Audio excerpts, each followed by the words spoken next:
Gravando. Boa tarde, professora Anne. Boa noite, bom dia. Tudo bem? Vou iniciar minha apresentação aqui. Para essa apresentação, eu escolhi o paradidático português, língua e cultura, né? E vou dividir minha apresentação conforme os critérios que você deixou, ok? O primeiro critério aqui é conceituação do tópico, né?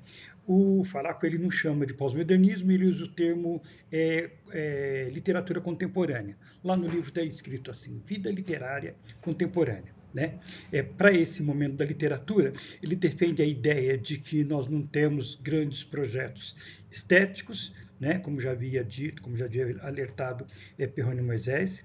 Ele diz que os ismos se esfarelaram, que eles já não existem mais e que agora nós temos uma diversidade na literatura. Né? Em seguida, ele anuncia o surgimento de um romance introspectivo, de sondagem interior, e traz como grande exemplo Clarice Lispector.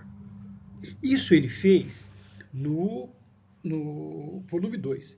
No volume 3, ele retoma a discussão de diversidade, analisando as produções a partir de 1970.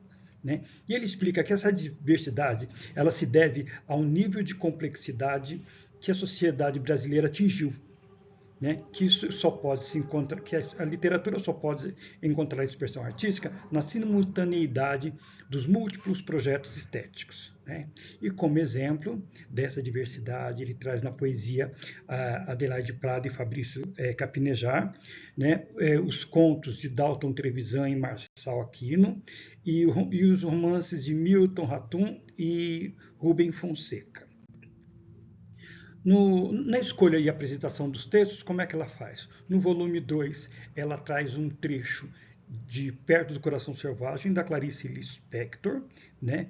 E antes do trecho, ela explica como esse é um romance inovador.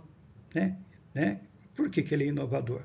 Porque o que importa nele não é a história.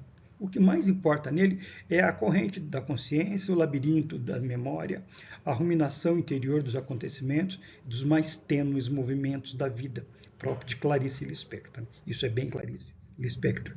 Aí no volume 3, ele traz exemplos de poesia, de conto e de romance. Né? Da Adriana Prado, ele traz a poesia Ensinamento e traz uma poesia de Fabrício Capinejar, sem título. Tá? Para contos, ele traz um conto inteiro, Uma Vela para Dário e Partilha 1, do Marçal de Aquino. Né? Uma Vela para Dário é de Dalton Trevisan. Né? E Partilha 1, de Marçal de Aquino. Aí ele traz o conto inteiro para análise. Né? Depois, ele traz 2 trechos de romances. Um romance do Dalton, um trecho do romance de Dalton, de Milton Ratum, né? Do livro Dois Irmãos, depois um trecho do romance de Rubem Fonseca, A Grande Arte. É assim que ele traz, assim que ele distribui os textos. Né? Aí o Milton Ratum.